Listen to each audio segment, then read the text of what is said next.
Everybody, it's Anthony Brogdon, your main man. I'm coming at you again with a nice lady on the show today. Ooh, my friends, you're going to like this one. Ooh, this going to be gooder than good and better than better. And she's going to tell you this story because it's a part of the bigger picture of the museum from which she works that is preserving history from a unique perspective. I'm telling you, I would think that you might not have thought of this, what she's going to share with us. But then when you do hear it, you're like, okay, well, that makes sense. It's probably going to be one of those. And then you'll understand how it all played out within the whole confines of American history, so on and so forth. And so I'm super excited that she's on the show, everybody. So hit the subscribe button, my friends. My numbers are up. It's free. It don't even ask no information. It just say hit the subscribe button. Boom, there you are. Hit the like button on this video because you're going to like it a lot. She's smiling. She's ready. Oh, my God. Let me tell you, my friend.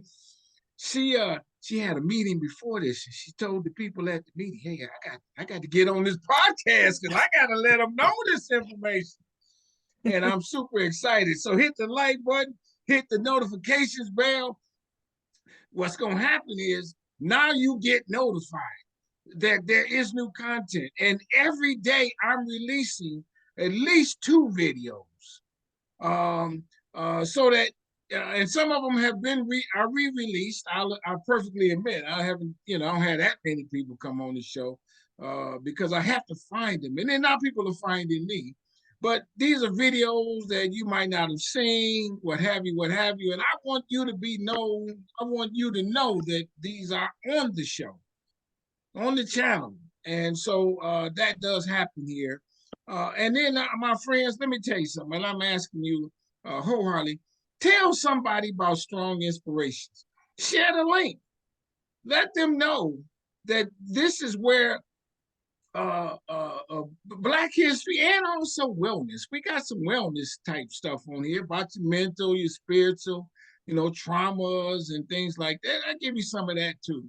But where you can find it from the people who know, from the people who are dedicated to keeping and preserving this history.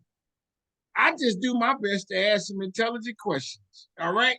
And then everybody, as you might know, I'm an author. I've written this book on the rise of Black business in America, and my sales are up. People are really sending me some messages about this book, and it's easy to read. It's super comprehensive because I add no commentary. It's what it say, over 200 facts. That's what it is. It's facts. I don't want to try to interpret them or anything like that. I want to give it to you, as I like to say, straight, no chasing, so that then you know exactly what happened. It's not me, like I say, add my own thoughts, nothing like that. And I give you the reference section where I found it. So then you can go there and say, I want to learn more, because it's not in depth. I'm not going to lie to you, but it's right to the point. And so get you a copy of this book. Also, I do public speaking. And it's kind of amazing. I was in Mount Bayou, Mississippi, which is featured in the book. I was one of the keynote speakers for for their Founders Day. And man, I blew them people away. They've been calling me, talking about, I just never heard this stuff before. And I related to what had happened in Mount Bayou and so many other Black towns. That leads into my next point. I'm writing another book that'll be out in the next couple months, titled "That's My Land," on the history of Black towns and settlements across America. Incredible stories that I have researched will be in that book. But back to the public speaking, your libraries, your museums, your schools, your universities, they'll hit me up. Go to my website, businessintheblack.net. There's my email and my telephone number, and I'll come through and I'll give you all 45 an hour worth of some mind-blowing, what I call good Black history. So do that, my friends. And then watch all these other videos, so on and so forth. Now, you hear me use this term strong a lot. Strong is my favorite word. And in my world, strong stands for strength, tenacity, resilience, and a sense of oneness, nobility, and grace. And that is my introduction to the strong lady on the channel. Come on, let's get it on. Glad you're here. Thank you, Anthony. Thank you for that introduction. I'm really pleased to get to join you and talk about what we do at the museum where I work. All right, tell us your Uh, name. so my name is Naomi Slip. I am the Chief Curator and Director of Museum Learning at the New Bedford Whaling Museum in New Bedford, Massachusetts. All right, thank you for coming on. We're gonna get all into it. We're gonna ask you about the museum, understandably. But I got, like I say, I kind of told you this. Hmm. We'll let the audience get to know you just a tad. Yeah. So, where were you born and raised? So I was born and raised in Rhode Island, not too far away from New Bedford, about an hour away, on the coast in a town called Bristol. And I got interested in museums and history pretty early on. And when I was in high school, I worked as a tour guide at a museum in my town, and really liked engaging with the public and sharing really interesting parts of history so people could connect to the past. At the same time, I think I've always been interested in helping people reflect on how history is present in our moment today. And so making those connections was also always something that really excited me when I was growing up. Uh, your town, what was the makeup of your town? What did it look like? Mhm. So on and so forth. Give us a little bit about it. I've never heard of it, Hmm. never been. Yeah, yeah, it's a small town. It's I think there's about 25,000 people that live in the town. It's halfway in between Newport, Rhode Island and Providence, Rhode Island. And it's today it is predominantly sort of white middle class town. It has a large immigrant Portuguese population that came around the turn of the century. The history of the town is really fascinating, and the demographics of the town have changed a lot over its long history. The town was incorporated in this in the well, it was settled in the 1600s, and before that, it was the seat of uh, um, Metacomet, who was one of the Native American sachems um, who were a pretty significant part of King Philip's War during the kind of colonial struggles here, uh, um, as English settlers arrived in the area and aimed to kind of take land from the indigenous people who were living here previously. So it has a really long history within the indigenous communities that have lived here for thousands of years. And Bristol is sort of in the heart of that homeland and territory for people that continue to tie their descendants back to that community. Um, so it's sort of the land of that place has really long, deep history. Okay. Um, Um, is it like along the coast and mhm. the Atlantic Ocean is not far, that kind of thing, Yes, so it yeah. has all that beauty? It does. Yes, what it looks like it is a small town, and I think it's about 7 miles long. It's a peninsula, so it's totally surrounded by ocean. It's in the middle of a big bay, Narragansett Bay. And so there's lots of beautiful sailing and coastlines, and it is a really beautiful place to grow up Oh, and I to see. to live. So I feel lucky Yeah. for that kind of coastal Okay. upbringing. And the Hmm. weather is what? It's pretty well, it's pretty seasonal, right? So Okay. Okay. there's definitely kind of a spring and a fall. Okay. I've lived other places where you kind of just have summer. Yeah. Yeah. Sure. Sure. Sure. So it's sort of moderate, but because it's on the coast, you don't get a lot of snow. So Oh, it's sort of really? a Okay. yeah. Okay. It's Uh, let me ask you this: where do the what's the African American community? I'm sure they have some sort of it, and what's that? mhm. Does that have a neighborhood that has a name to it? other side Yeah. of the tracks and whatnot? No, yeah. So that's a really good question. There was a so Bristol has an important role um in the histories of the Atlantic slave trade. Rhode Island itself as a state, and I'm sure you know this, made it a lot of um was deeply involved in the enslavement of people and the economics of slavery in the 1700s. And Bristol was one of the key towns that was involved in the trade in enslaved human beings in the 1700s, along with Newport, which is just one island over. Um, and so one of the families who historians say probably profited the most out of any Americans in the trade and enslaved people, um, they were they lived in Bristol. It's a Oh, family called the DeWolf family. And hmm. there's a documentary film called Traces of the Trade, which is about the journey that some descendants from that family have gone on to understand their family's role in the slave trade. It's quite a documentary. It's called Traces of the What Trade. excuse me for a minute. Hmm. What was the Rhode Island position though? I mean, was slavery Hmm. legal there? I'm sure at some point, and because it was Hmm. close to the water, there's a port that Hmm. brought in the enslaved Africans. Hmm. Uh, and what did they do there? The slave. It's like Hmm. three questions all in one. Yes, What did yeah, the and I should Africans do? say, Were they farmers there? So on and so forth. yes, yeah, and I should say I am not specifically a historian in Yeah, the yeah, this yeah. is just Sure. because I know this some of this growing up in this Right. town. Right. Um, Yes, Newport and Bristol did have ports, and slave ships with people on them did come from Africa to ports in Newport and Bristol. A lot of a lot of enslaved people that came to Rhode Island were there just for a short period before they went down to the Caribbean and to the East Indies.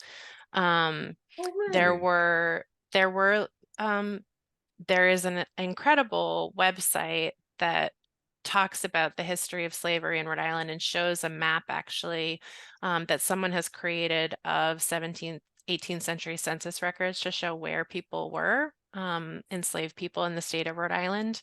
And there were big farms in southern Rhode Island and also farms, and this is a history I know a little more about, farms around New Bedford. Where the museum that I work at is, where there were enslaved people working, forced to work in farms and labor in farms. So it was mostly agricultural here. I'm gonna go back to you in this regard. Being from the community you are from, Hmm. and I would suspect that you probably didn't have much interaction with African Americans. That there's a question there. Hmm. Is that right? Uh, Like your school was predominantly white, so on and so forth. the school was predominantly white. There were families of color in town growing up, and mm, I had maybe more interaction than some of my peers growing up with those families. Oh, Um, really? but I think probably the common experience in town was one where people probably didn't interact much with Yeah. the folks of color in town. Why did Um, you have the interaction? Because you're a uh, nice person. no, no. My parents had a duplex, and so growing up, the family that lived in the other part of my house and the kids I played with every day was a family of color. Oh, Um, really? uh, and I grew up on a street that was a pretty mixed neighborhood. A lot of folks from different backgrounds, economic backgrounds, racial backgrounds, and immigrant status as well. So there are parts of town that have historically been either spaces where, and I only learned this recently, the street that I grew up on was the neighborhood for folks of color, and there was AME church that was founded in the 19th century on that street, a block from the house I grew up in. And the demographics of the town shifted pretty dramatically in the late 1800s when there was a big wave of immigration from places in Portugal, people coming. And a lot of what happened is that immigrants began moving into and settling in the neighborhood that was historically Black. And it really shifted who was there and what the composition of that neighborhood looked like. A lot of that happened right around 1900. But I had Hmm. never realized that there was an AME church, like a block from where I grew up. Um, But then you saw the black people going to that church though, right? mm-mm. The church. I'm not sure when the congregation exactly stopped, but sometime in the early Oh, I see. 1900s, the church is no longer there. There is not an Oh, AME okay. church in town. Okay. Um, and certainly uh, there is a very small minority of people of color still in town today. Oh, okay. Um, Uh, I got one more question on you, if you don't mind asking. yeah, So being conscientious like you, did you hear other students say derogatory terms about African Americans? And were you the one that said, "Hold on, I don't like this"? Were you able to do that? Because that took nerve if you did. that's a good question. Um, I I don't remember hearing derogatory terms toward African Americans. There was a fair amount of anti-Portuguese sentiment in the town that I grew up in, Oh, really? because there's a much larger population there. I think there has been racial tension around students of color in more recent history. I should say I don't live in the town Yeah, yeah, yeah, anymore, yeah. Sure, sure. and so I know less about that. But experiences of kids experiencing news about kids experiencing some kind of hate speech. Um, So when you said that you somehow got a bug to wanting to do history mhm. and then applying that today, what does that mean? You like putting together exhibits and that kind of thing, but how do Mhm. you apply? What's the application of that today? That's a really good question. Yes, Um, So I could give you some concrete examples. We have yes. some fantastic exhibitions open right now that are about the history of Cape Verde and Cape Verdean connections in New Bedford and the Cape Verdean American community that's here in the area. And the Cape exhibition, Verde is out of Africa. yes, yeah. Okay, Um, okay. so southeastern Massachusetts has the largest Cape Verdean population in the country, outside of, and certainly outside of the islands of Cabo Verde. Um, Cape Verdeans started coming to the region in the 1800s because of the As whaling enslaved. industry. Nope, nope. They were coming to the region as free people. They would sign up and join on to whale ships and crews that would come from New Bedford. Ships from New Bedford would leave on whaling voyages, and they would go to the islands of Cape Verde because the winds would push them that way off the coast of Massachusetts. They would stop in the Azores, which is another group of islands more northern, and they would stop in Cape Verde, and people would sign on for crew because it was an economic opportunity. And they would go on a whaling voyage, and then that whale ship would bring them back to New Bedford. And they would settle in New Bedford. And then because you had that immigration pathway, more and more Cape Verdeans, if they had the opportunity and the means to leave Cape Verde, they were frequently going to New Bedford because they knew someone there. They knew they could speak Cape Verdean Creole or Portuguese there. They would be able to settle and make a living and find some opportunity. And so there's this kind of pathway really starting in the 1860s and 70s of people coming from Cape Verde to southeastern Massachusetts where we are. Um, Okay, let me ask you this. We're gonna stay on mhm. that, but I got to go back a little bit. So Yeah. they were coming from Africa to going to New Bedford in that area. hmm Did what is there a neighborhood in that area that many of them lived in? Yes, yeah, for sure. So it depended on the town that you settled in New Bedford. There was a whole neighborhood that was Cape Verdean, and many Cape Verdeans today speak very fondly about, growing up and you just all the doors were open and every mother was your mother, and you could be sure that, somebody was looking out for you and taking care of you, if you lived in this part of the city in New Bedford, which is actually just a couple blocks. The neighborhood started just a couple blocks from where the museum is today. There was another neighborhood in Dartmouth, which is the town next to us on Milton Street. The whole street was Cape Verdean, and so all the kids would go out and play together. And it was sort of this like enclave where all the families were Cape Verdean. And in fact, one community member told me she didn't know that there weren't Cape Verdeans everywhere until she went to school, because her whole life had been this street and her families and the gatherings, and so her whole experience was this kind of Cape Verdean um, little microcosm. So there were very closely knit um, communities in most of the towns around New Bedford and in New Bedford itself. Okay, let's go back to this New Bedford. New Bedford is what, a city? Yes, yep. So New Bedford is a city of a little over 100,000 people. It Okay, is one of the anchor cities of a whole region in kind of southern coastal Massachusetts. Um, okay. and a lot of the little towns around New Bedford relate a lot to the kind of history of the city itself, because they all used to be one big region. Um, Oh, okay, okay, together. okay. So the museum I work at tells the story, even though we're called the New Bedford Whaling Museum, we tell the story of the whole region of all the towns around us, and the kind of history of the development of this place. So I guess in some respects you could say New Bedford is the big city, and then all these towns are like suburban areas. Yeah, yeah, you could say Okay, that. Some of okay, them are okay. still kind of heavy farmland. Some of them Okay, okay, are a collection okay, of what used to be little villages.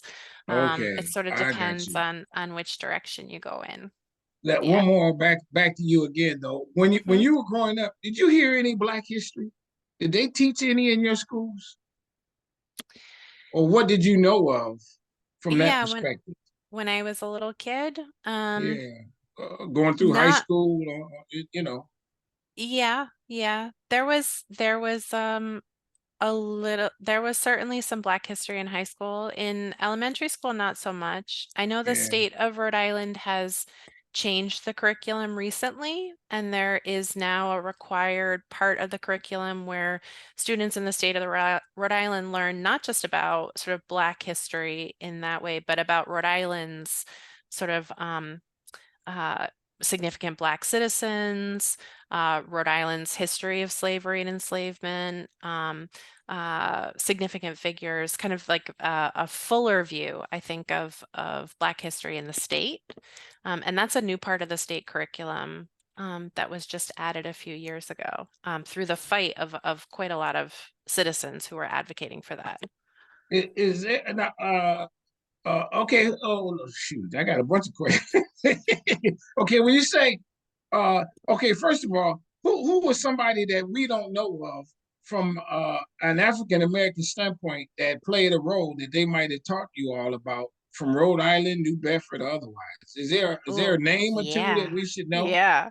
Well, I mean, I think the one that I hope everybody knows about and has a big role in New Bedford's history, we have a whole gallery that's dedicated to this one individual. In fact, it's the only gallery we have at the museum that's to one person, is a man named Paul Cuffey. Oh, I've heard of And him. Yeah, rich guy. okay. Yeah, Yes, yeah. So yes, Paul yes. Cuffey is a uh from New Bedford, from the New Bedford area, has a massive, massive impact on the region and on the world. He is like the first in so many ways from kind of a Black history perspective. He is sort of exceptional in so many ways, and I don't think many people know Yeah. him or his story. Um, Give us a little there, clue of his story, then, yes, yeah. Well, please, thank you. please, please. And then Um, relate that to maybe what's in the exhibit that you might yeah, say. yeah. Yes. Okay. So Cuffey is born in 1759 in the area around New Bedford. His father was enslaved, was born in Africa. His father, Kofi, was born in Africa and enslaved and brought to Massachusetts, where he is forced to work on a farm in the area. He manages to self-emancipate and achieve his own freedom. And he marries an indigenous woman from the Wampanoag tribe, and they settle and have a very large family here in the area. And that family also becomes, all those children kind of lead different lives, become very successful in their own right. Paul Cuffey, ends up also marrying a Wampanoag woman and having a large family in the area. He joins the Quaker faith. The Quakers are very powerful in this area, so he becomes a Quaker and he folds into kind of the Quaker networks. He partners with his brother-in-law, who's also Afro-Indigenous, man named Michael Weiner, and they start building ships together. He amasses an enormous fortune through shipbuilding and trading. He becomes a merchant. He operates a shop where he's selling goods in downtown New Bedford. I should say he starts all of this as a boy. He signs on and starts out on whaling ships, and he's learning navigation and he's learning kind of how ships work and where they're going. So he's traveling around the world on whaling ships, and then slowly kind of rises up in the ranks so that he becomes a ship owner, and he's owning multiple ships and he's sending them around the world and bringing in goods and trading and selling them. I He's gotta stop you also, there. I gotta yeah, stop you yeah. there. This is a bad question. Is some of his ships used for the slave trade? No, he's trading in goods. So he is firmly trading back and forth in mercantile goods, and also in whaling. So he's invested in the Okay. whaling business as well. Okay. Okay. Um, Sorry. no, that's okay. It's a good question. And so he actually becomes a major mover in the abolitionist movement in the late 1700s and into the early 1800s. He becomes an advocate for the recolonization or the colonization movement in Sierra Leone.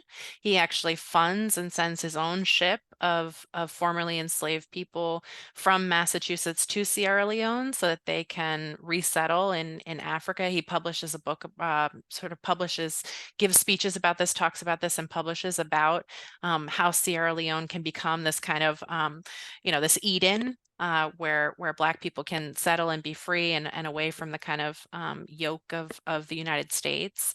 He is the first Black man to have a seating audience with a president. He sits down in front of James Madison during the War of 1812 because one of his ships has been taken by the British during that conflict, and he's advocating for the return of his ships and his money. He and his brother actually bring a lawsuit against the courts in the state of Massachusetts very early in the state's history because they're paying taxes because they're property owners, but they can't vote because they're Black. He brings this very famous suit in the state's history, advocating for his ability to vote as a man of property. He is so he's deeply involved in kind of pushing the envelope forward for people of color in this really early period in American history, and is also just this major business leader in the region. And during Right. this period also, he's lifting up all of his sons and his son-in-laws and his daughter, his extended family, which creates this huge network of people of color across the kind of Weiner and Cuffey family who achieve these really big things at a moment when that was very hard to do in this country if you were in that position. Yeah, Um, I guess which leads to this question. And so he dies around what time? he dies in 1817. Okay, so well before slavery has ended. Hmm. How do people respect a black guy Hmm. when all this other cloud is Hmm. on black people? How does he stand Hmm. up and people say, "I'm gonna buy your boats and Hmm. I'm gonna Hmm. lend you the money, maybe, or whatever, Yeah, whatever." How yeah. does he command that kind of authority? Do you think? That's a very good question. There is a fantastic book on Cuffy and uh, some really deep scholarly dives that people can take learning about Paul Cuffy. Um, I think New Bedford and the area was a little bit unique in some ways. I mean, it was certainly not without racism, and obviously, as I said, Paul Coffey's own father was brought here enslaved, and um, the family that did that were Quakers. But I think one of the things that is really unique about the area is there is a strong abolitionist movement, partly fed by the Quaker faith, which Quakers become kind of a big part of that movement. There's controversy there and contradiction too. I think that Paul Cuffey, is able to create his position in the area in part because he's a member of the Quaker Okay. organization, and so he's So a he part has of their the backing meeting. and blessing and that kind of thing. Yes, and I think money talks. I think Okay. his Okay. success, right, creates it's as much about class in some ways in this moment Okay. as it is about color in this Okay. area.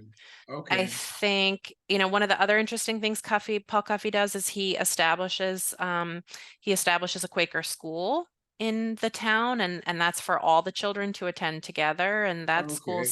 still follows that mission. Oh, Um, really? yeah, so Yeah. Okay. I think that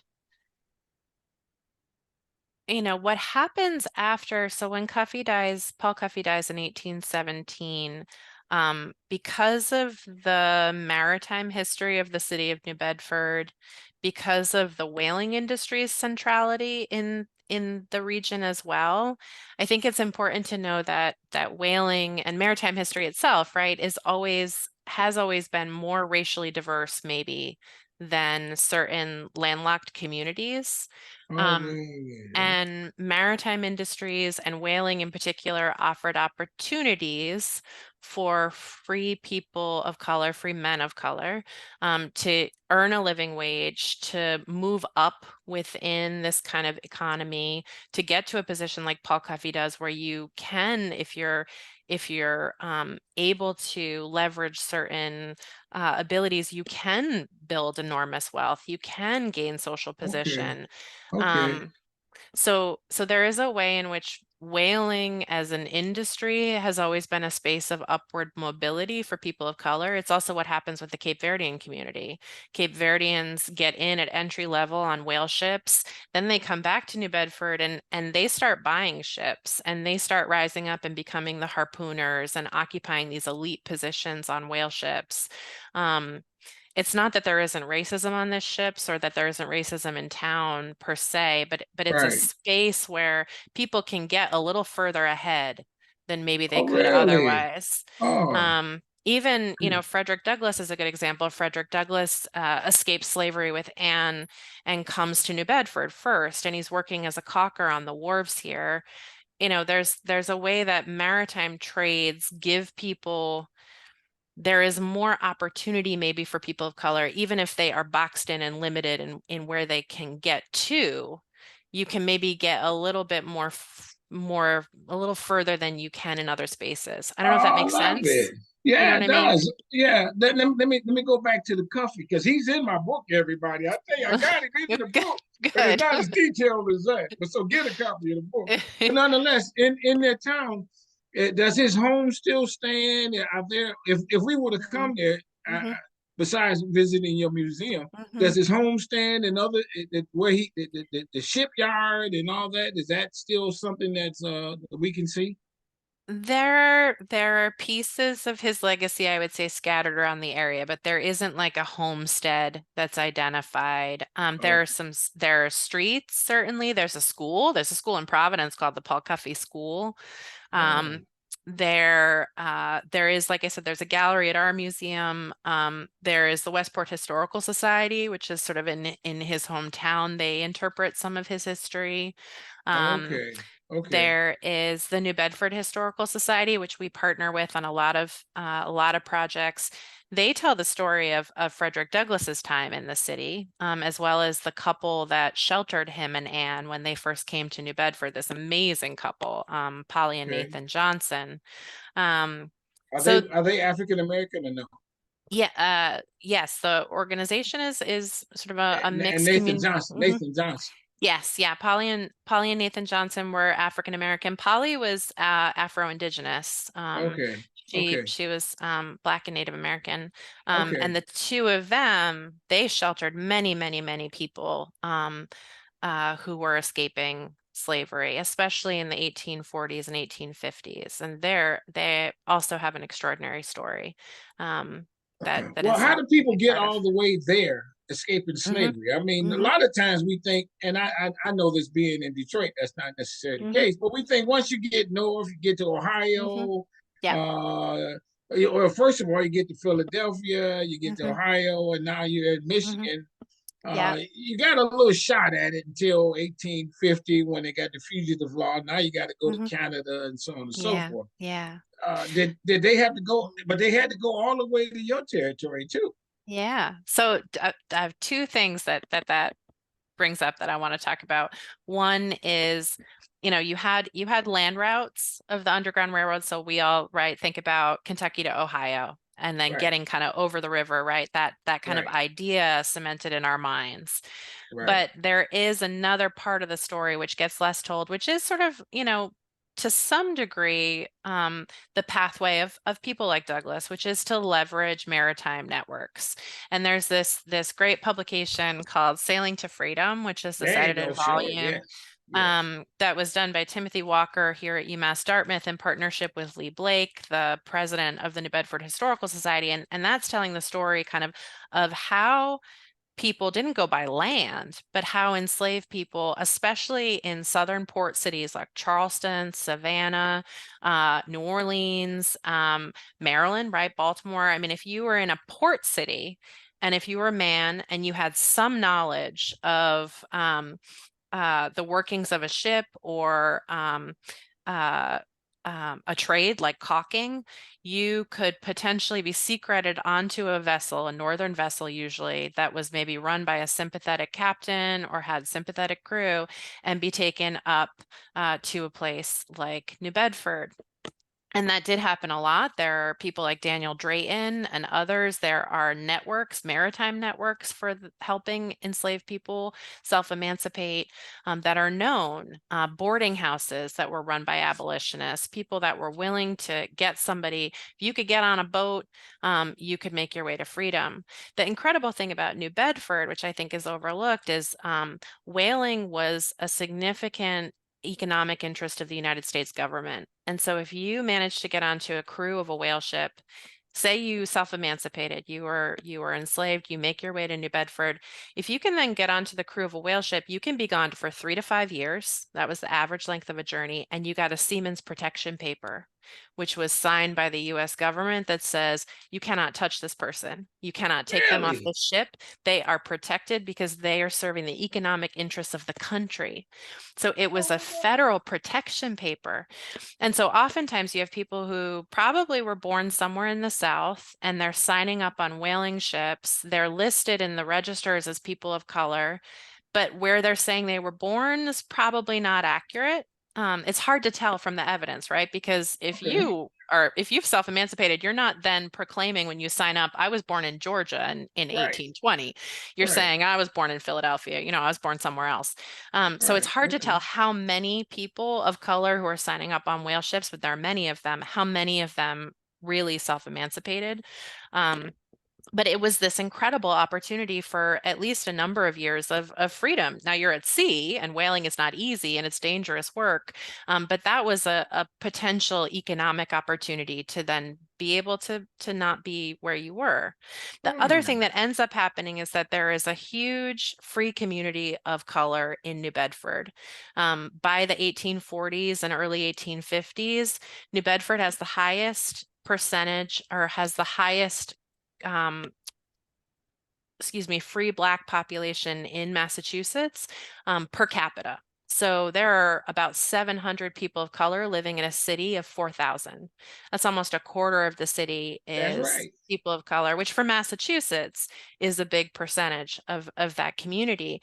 And so if you also self-emancipated, you have a huge community of people of color that you can hide in and that are going to protect you and look out for you. And the city itself is also during this period very against, very abolitionist and very against many of the policies that are happening. So supposedly, and this is what a lot of people talk about, there was a bell in the middle of the city of New Bedford, and especially during the Fugitive Slave Act years, if people who were looking for enslaved folks who've run away entered the city of New Bedford, supposedly that bell rang so that everybody Wow. knew that there was somebody in the city that you needed to look out for. So there's a really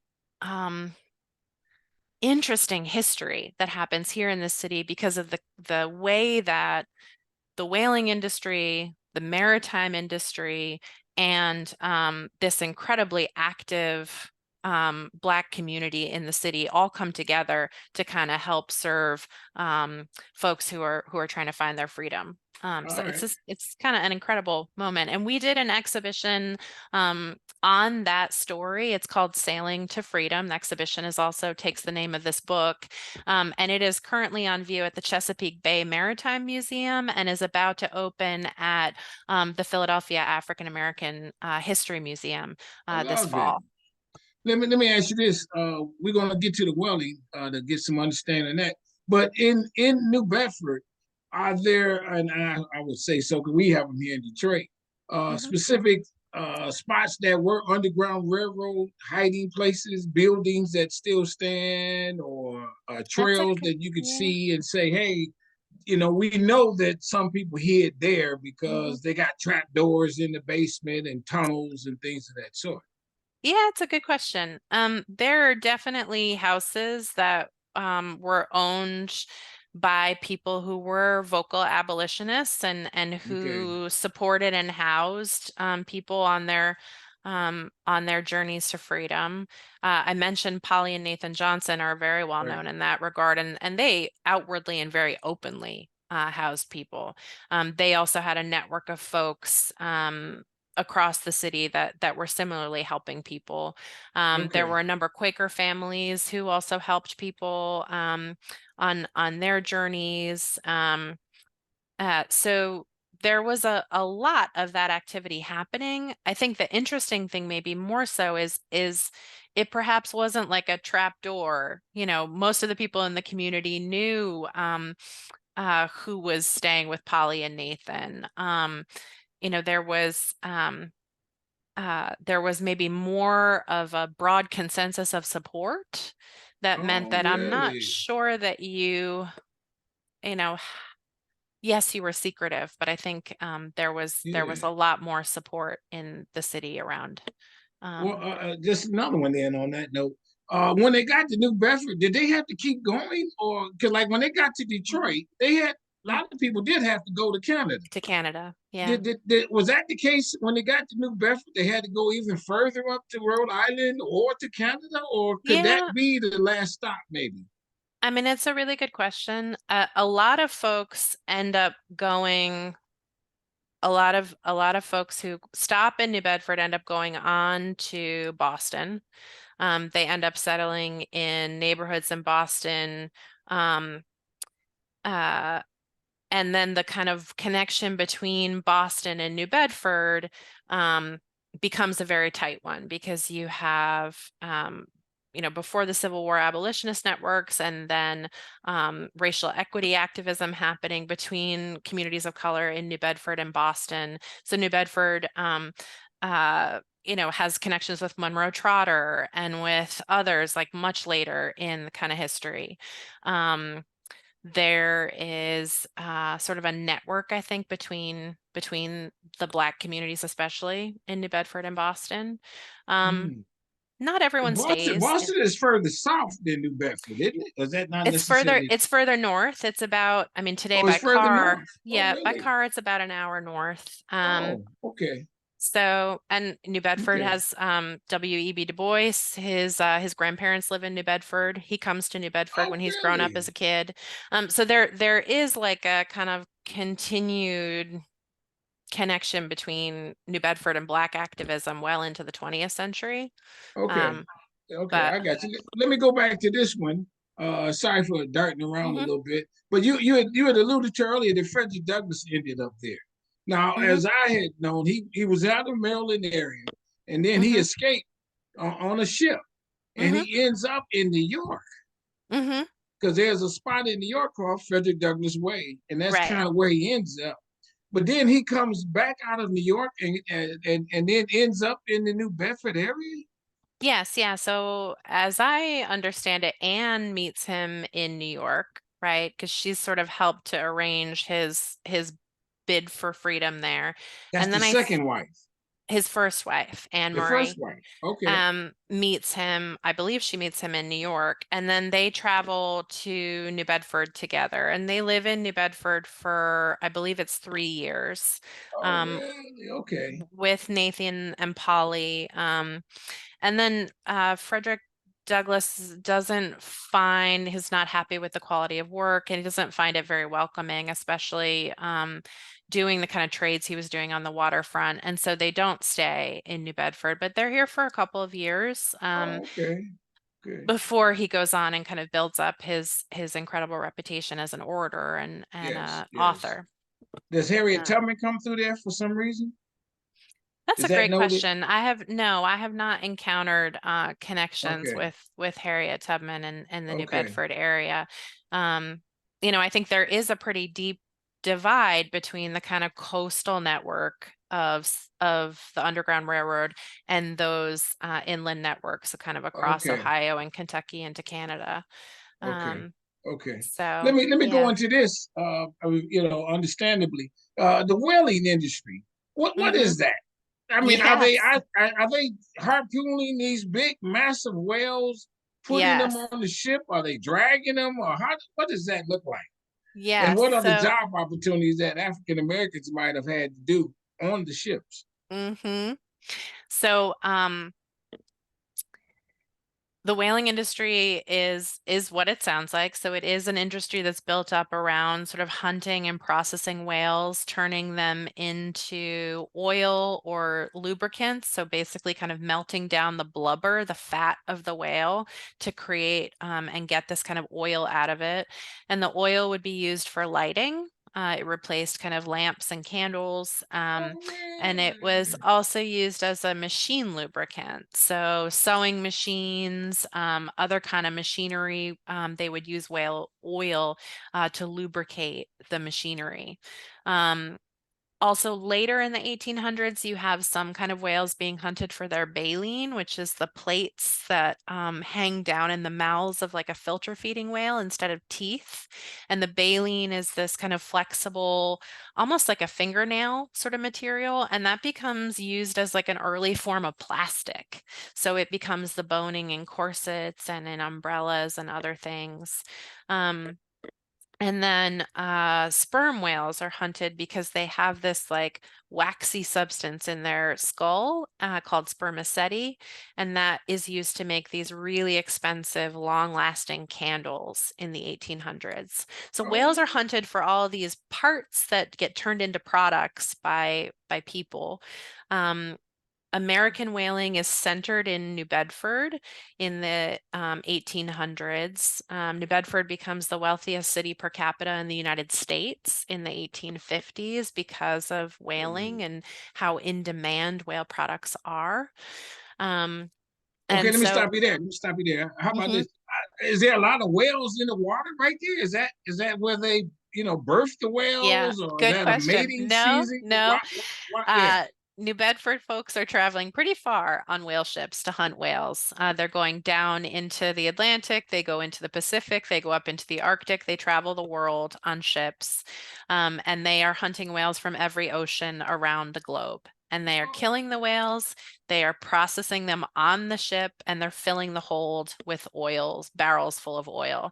And then they bring those barrels back to New Bedford and they sell the oil or they process the parts from the whales. So they are traveling the globe hunting That's whales. why, And and is that why you said it could be a 5 year journey almost?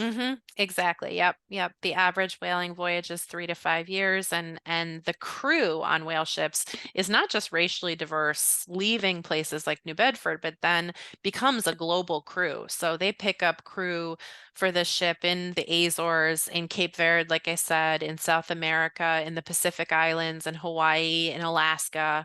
And then those people come back to New Bedford. So New Bedford is a city that in the 1850s is probably more global and more international than we imagine a small coastal town in Massachusetts is going to be.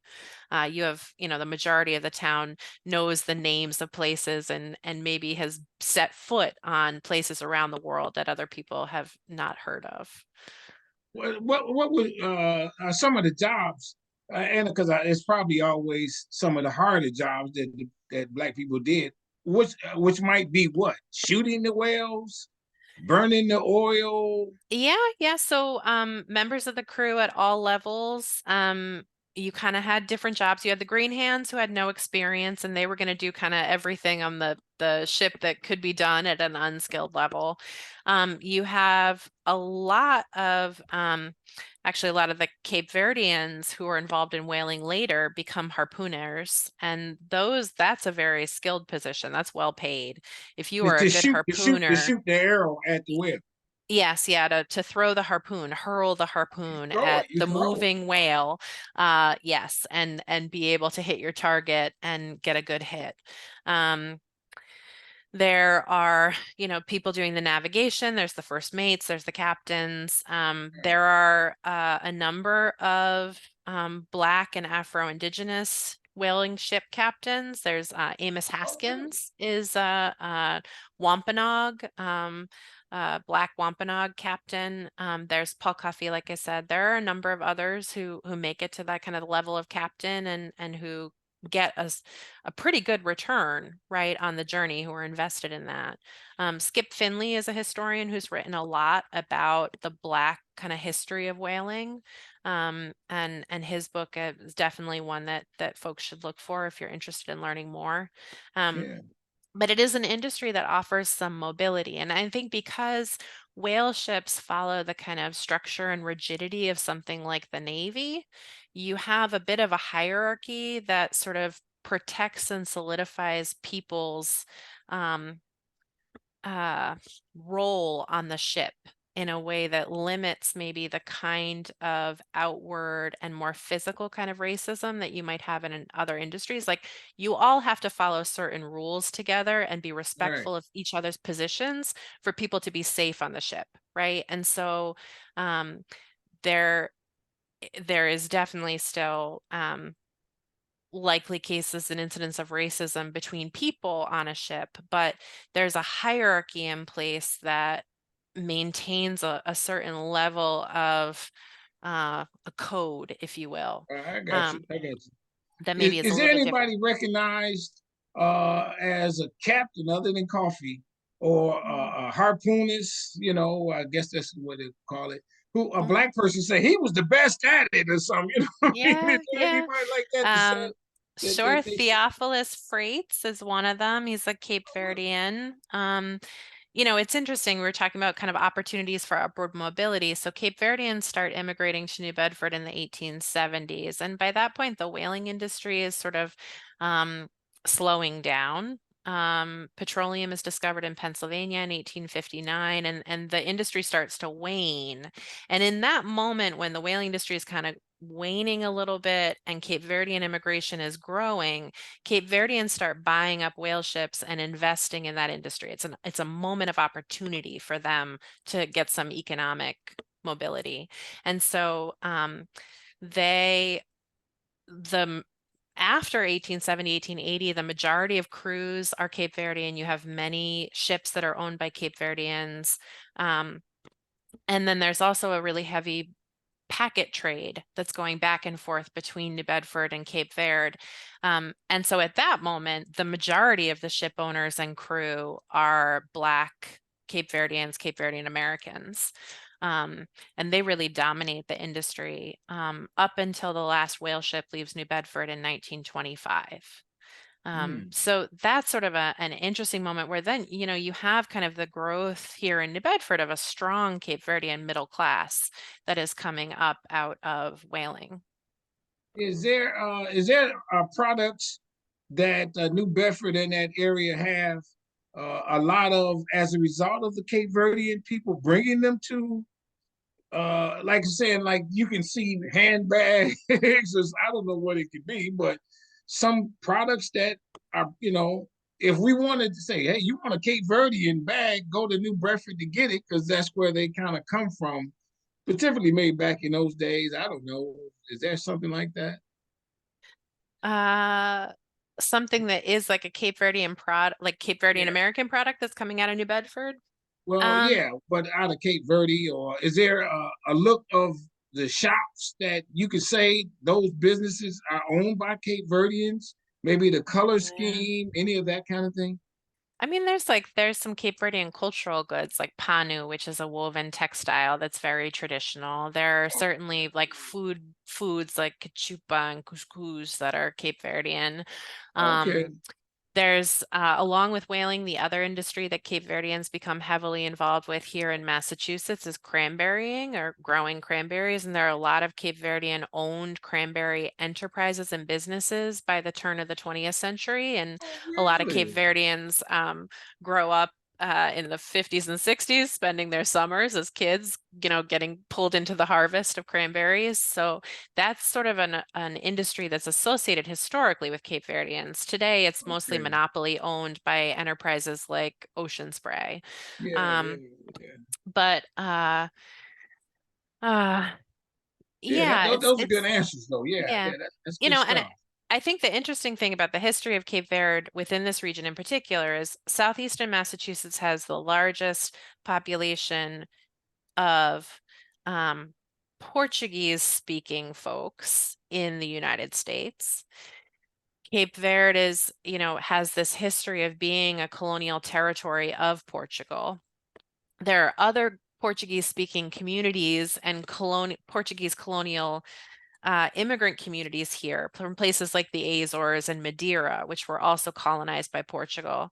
But because Cape Verde also has this history and connection to Africa and was used by the Portuguese as a stopover in their slave trade, you have a really racially diverse community from Cape Verde that is dramatically different from the communities that also tie themselves to this Portuguese colonial history. So what I was gonna say is last name also tends to set folks apart. If you kind of have a last name that is associated with Cape Verdeans, you can know, oh, you're Cape Verdean, right? You have, Gomes, Tavares, Gonçalves, Oh, Montero. These are all Cape Verdean last names, but they are also Portuguese last names oh, in some okay. cases. And so that gets a little slippery of, kind of distinguishing uh, when you're talking to people around here of like where folks are from. Um, Is there, as we kind of come to a close, is there mm, a festival of some sort that honors Cape Verdean community in the area? yeah. Like if because I like to travel and I want to go see Mm-hmm. something different, and so Yeah. like Juneteenth might be one, but there might be Mm-hmm. something specific to Oh, that you should that you could tell us absolutely. about. Yes, Yes. I hope everyone marks their calendar for it's usually the first big weekend in July is the Cape Verdean Recognition Festival. It is a parade. It is a huge party. It is like block party that takes over the whole city, celebrating Cape Verdean culture and history and the Cape Verdean American experience. And here in New Bedford, it is a huge, huge day. It is an incredible festival to be a part of usually roughly around the same time, around the same week. There's a big one in Providence, where there is also Oh, a Cape Verdean community, and there's a big one on the Cape, where there's a big okay. Cape Verdean. So you can kind of travel from Cape Verdean Festival to Cape Verdean Festival if you come for the month of July to But that's July Massachusetts. 4th weekend too, though. Usually, yep, yep. But here in New Bedford, the Cape Verdean Festival is the bigger celebration by far. Oh, but it's July 4th weekend. Usually, yes, yeah. Yeah. Oftentimes it sort of falls the day after July 4th. And the organizers who started that in the 1940s and 50s, they did that because they wanted it to be a week when people were here and they were in town, and then they could show and recognize the important contributions of the Cape Verdean community to the city of New Bedford and the region. And it was really an outgrowth of the Cape Verdean American Veterans Association, and a number of other civic organizations and clubs and groups that wanted to find a way to celebrate the Cape Verdean community. Is there, as we again really come to a close, is there a question that I have not asked you? Something you want to share with us about the Ooh, museum? Where are you yeah, located? yeah. What kind of building? Are you in a Thank you. historic building? Yes, yeah, That we kind of are thing. we are 10 buildings knit together that stretch across a city block here in downtown New Bedford. We're in the historic district. We're part of a national historical park. So you can come and do a walking tour. You can explore on a walking tour the Black history of the city through our national park partner, and then come to the museum and learn about Paul Cuffey, learn about Cape Verdean history and contributions to whaling. So we are right on the harbor, basically in the old part of the city. So I hope people will make a stop and look for us. We also have a lot of exciting virtual programming that's coming up in the next 2 months, centered around a special exhibit we have on Cape Verdean American history in the community. And so you can find the information about those programs. They are free and on Zoom, so you can join us Yes. from anywhere. You can find that info on our programs page, and our website is whalingmuseum.org.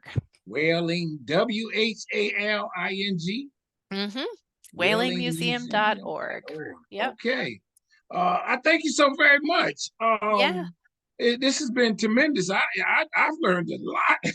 Well, I thank told you, you. It's been a everybody, you're gonna pleasure. learn something you didn't know I know. coming Well, out and of that hopefully, area. some of that stuff, about where I grew up, I only know that as a sort of witness and experiencing it myself. So hopefully I didn't say anything totally wrong when we Yeah, were no, talking, no, but it's no give question. people a Yeah, well, we're taste. not fact checking either, Mhm. so don't worry about it. But nonetheless, I thank you so very much, and to learn about that, I got one more question. As you Mhm. know of, and well, we can talk about flying because what I was Mhm. going to ask you, what else should I have people know about the area? Like, Mm. Yeah, yeah, yeah, it's a good question. I mean, there are a lot of incredible organizations and people that are doing different work in the area to make Black history more central to the experience of the area, whether you are a resident or whether you are a tourist. And I could just spin off a list of yeah, incredible we're going to put places and that in the people that are description. doing that. Yeah, But there are centers and groups who are doing walking tours, who are setting up exhibits, who are telling the stories of Black history across Rhode Island and Massachusetts, where we are.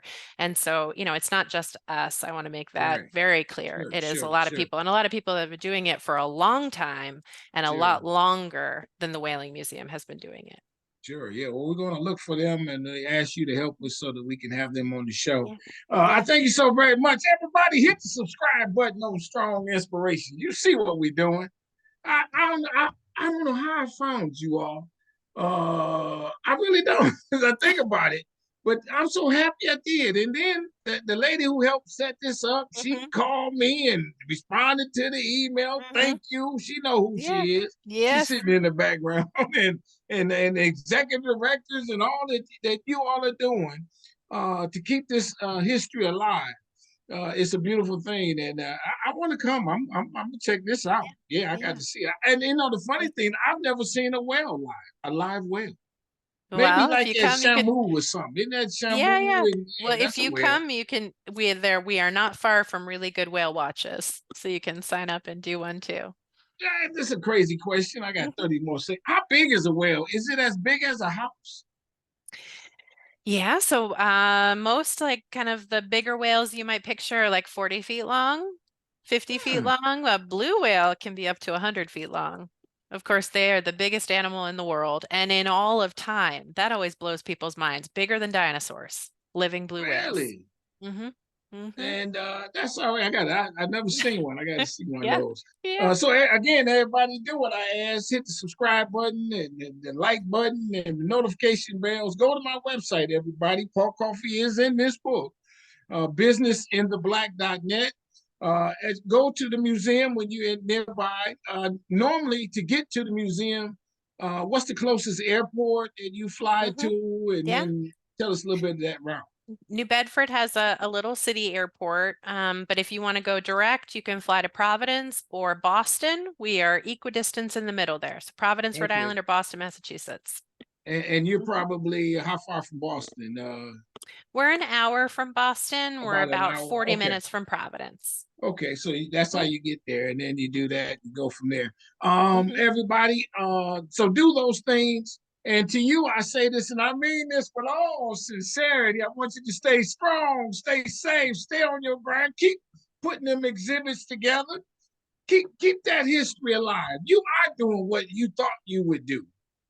And a Thank lot you. of people kind of veer from that, but you are on your mission and doing it eloquently. Well, and thank and you. so and then you present it so well. Thank you so very Thank much. you.